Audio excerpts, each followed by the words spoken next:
Salut à toi, c'est Mister Audi. Donc si tu es ici et que tu me regardes, c'est que tu as vu mon teaser et tu t'es dit, pourquoi pas aller voir ce que propose le Gus. Cette première vidéo inaugure un cycle. Un cycle, pour rappel, c'est égal un thème et qui est égal à plusieurs vidéos. Si tu as vu mon teaser, avec son introduction, tu dois être capable de te dire de quoi on va parler. Au cas où tu ne l'aurais pas compris, deuxième indice. Indice sonore, c'est parti dans l'oreille.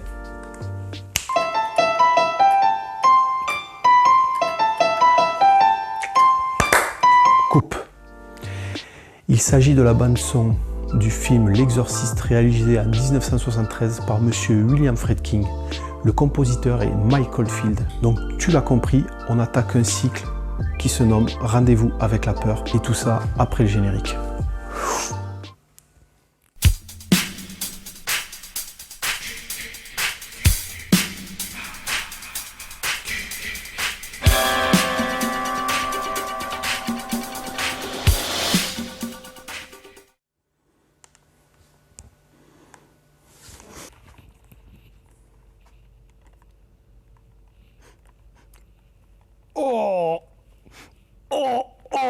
Oh là là là, mais qu'est-ce que c'est?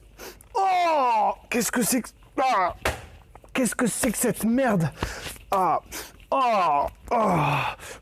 Bonjour à vous. Donc, vous l'aurez compris, le cinéma d'horreur, ce genre-là, a toujours été dénigré dans l'histoire du cinéma. C'est à la fois le cinéma le plus populaire, mais aussi le plus dénigré. Très paradoxal. Mais vous savez quoi? Quel est le film cette année qui a ouvert le festival de Cannes? The Dead Don't Die, un film de zombies, oui, réalisé par Jim Jarmusch. Et c'est pas tout, on a fait aussi venir John Carpenter, The Big John, le maître de l'horreur. Il nous a livré un masterclass. Oui, et bien les médias, hein? Il y a 30 ans, on le traînait dans la boue, on disait que ce qu'il faisait c'était de la merde. Hein, monsieur John, c'est de la merde ce que tu fais? Bien sûr que non. John Carpenter est tout simplement un réalisateur de génie qui a su renouveler l'image du monstre dans sa symbolique. Il nous a livré des œuvres bien vénères comme Invasion Los Angeles ou The Thing ou alors Halloween. Bref, oui, le cinéma d'horreur a grandi dans la douleur. Il a dû prendre son petit bâton de pèlerin pour convaincre, prouver à tout le monde qu'il avait sa place dans la communauté cinématographique et du coup gagner sa crédibilité. Là où le western au début du siècle dernier a construit le mythe américain, bien sûr fondé sur un génocide, le film d'horreur l'a détruit. Oui, le cinéma d'horreur est politique, engagé, militant. En tout cas, dans les années 70, avec l'avènement de ce qu'on appelle le nouvel Hollywood, le cinéma d'horreur, lui, il a trouvé sa place là-dedans. Le monstre qu'il dévoile à travers le genre est plus que jamais l'image d'une Amérique refoulée. Je vous propose maintenant un petit historique pour comprendre l'évolution du cinéma d'horreur, mais je vais essentiellement m'intéresser au cinéma d'horreur hollywoodien. Puis d'ailleurs, on va considérer que l'âge d'or du cinéma d'horreur se situe entre 67 et 83, et c'est aux États-Unis que l'on identifie cette période, qui correspond à l'avènement du nouvel Hollywood, dont je vous évoquerai quelques notions tout à l'heure, et aussi qui symbolise un virage important dans la figure du monstre et dans sa représentation aux États-Unis à cette période-là. Mais pour commencer, je vous propose un petit bond temporel pour comprendre à quand remontent les premières ambiances horrifiques et gothiques dans le cinéma d'horreur. C'est parti. 1896, première œuvre cinématographique à poser clairement les bases de cette atmosphère d'inquiétante étrangeté. Et ça, on le doit à Georges Méliès avec Le Manoir du Diable. Georges Méliès était un illusionniste, prestidigitateur et magicien. Il a compris qu'il pouvait utiliser l'art du cinéma pour se renouveler. Il a compris aussi qu'il pouvait utiliser des techniques cinématographiques pour mettre en image son univers, donner l'illusion. Il est à la base de plusieurs procédés techniques reconnus qui sont rentrés dans la grammaire cinématographique aujourd'hui, notamment le fondu enchaîné, c'est lui qui est à la base de cette technique-là. Il a réutilisé aussi des techniques qu'on emploie dans le cinéma d'animation, telles que l'image par image, ou bien alors les différences de proportion.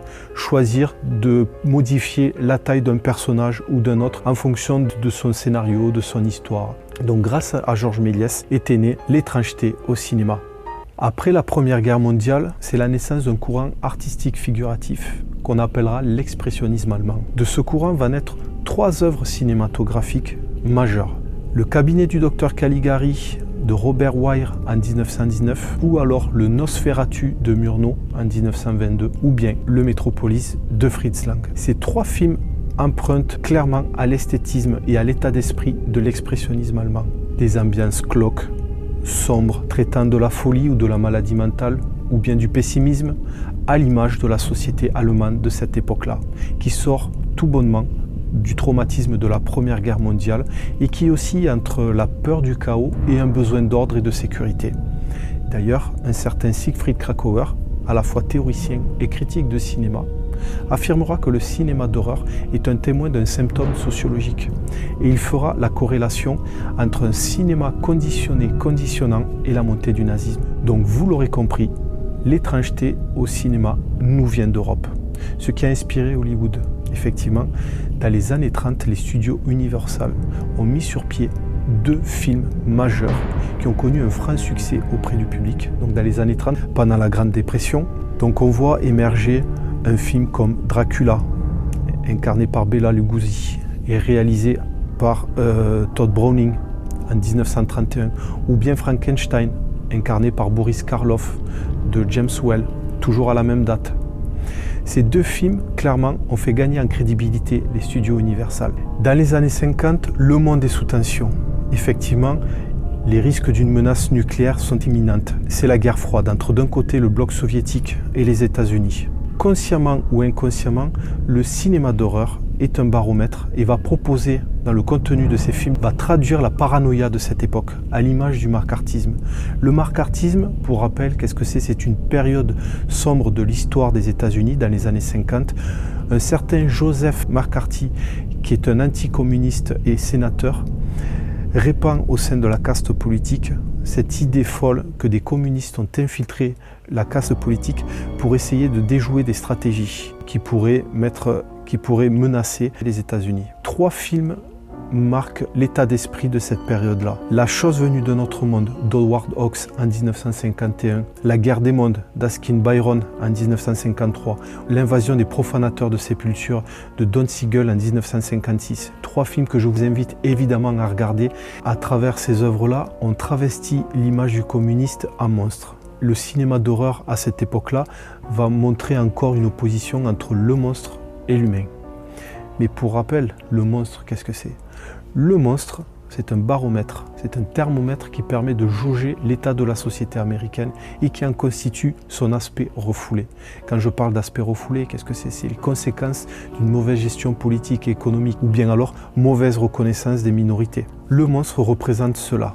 Dans les années 50 jusque dans les années 60, la menace nous vient d'ailleurs, elle nous vient d'Europe, elle est d'origine exogène, qu'elle n'est pas encore entrée dans les terres américaines, ce qui rassure les États-Unis. Un film matriciel comme L'invasion des profanateurs de sépultures est un film qui commence à voir se déplacer le curseur géographique du monstre.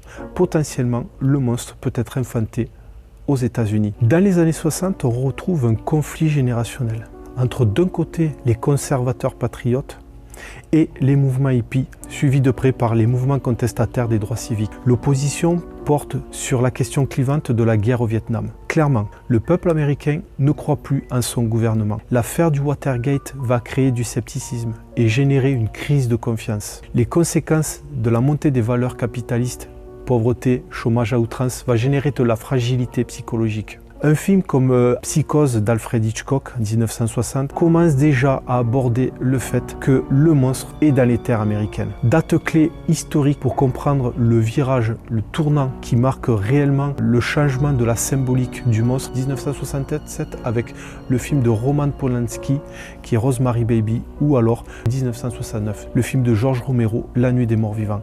Avec ces deux films, ça y est, le monstre est le pur produit de l'Amérique. Il parle de l'Amérique. L'horreur provient de soi. L'horreur te ressemble. Dans la décennie des années 70, on dépoussière le mythe américain. On lui met une grande claque dans sa gueule. On vire le cinéma classique et on laisse émerger de grands réalisateurs, des figures de proue, aujourd'hui connues et reconnues, tels que Tobe Hooper, Wes Craven, George Romero, William Friedkin ou bien alors John Carpenter.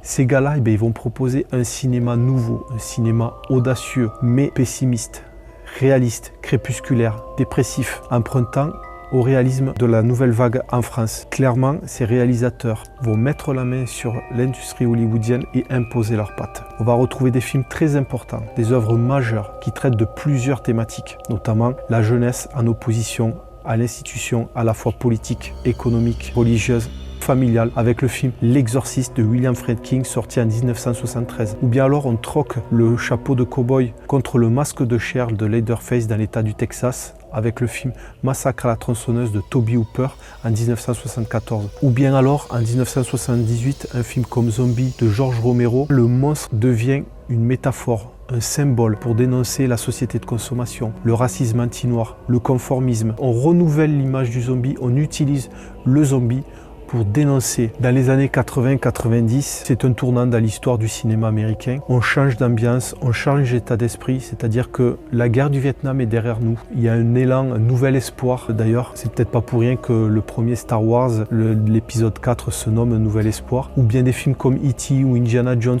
marquent l'état d'esprit de cette période-là. On va parler d'industrie du divertissement. On voit de plus en plus de blockbusters, des films à gros budget. Par contre, les maisons de production imposent leur cahier des charges aux réalisateurs.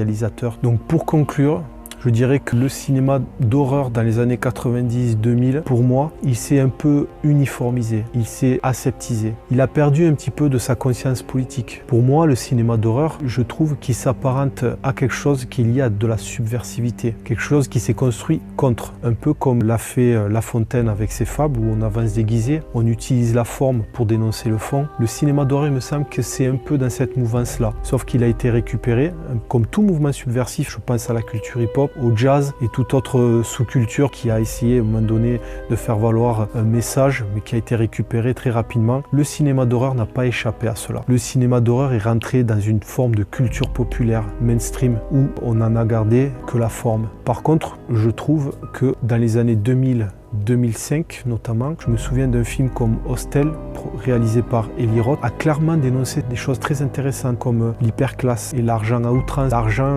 détermine la vie ou la mort d'individus. Je pense aussi à des films, à des réalisateurs comme Ari Aster actuellement, qui a fait un film, je trouve, assez engagé, où on a retrouvé cette ambiance des années 70, qui est le film Hérédité. Ou alors je pense à Jordan Peele avec ses thrillers horrifiques tels que Get Out ou Us, donc des films où on sent que la politique reprend la place, où on parle de la relation entre l'homme noir et l'homme blanc aux États-Unis, on dénonce la politique de Trump. Donc il me semble que quelque chose revient. Et le cinéma d'horreur, au final, c'est une vraie culture à part entière, car pour moi, il s'adaptera toujours en fonction des périodes. Et il arrivera toujours à dénoncer des choses, peu importe la manière. Voilà, donc je vous remercie de m'avoir suivi sur cette première vidéo. J'espère que ça a été clair pour vous.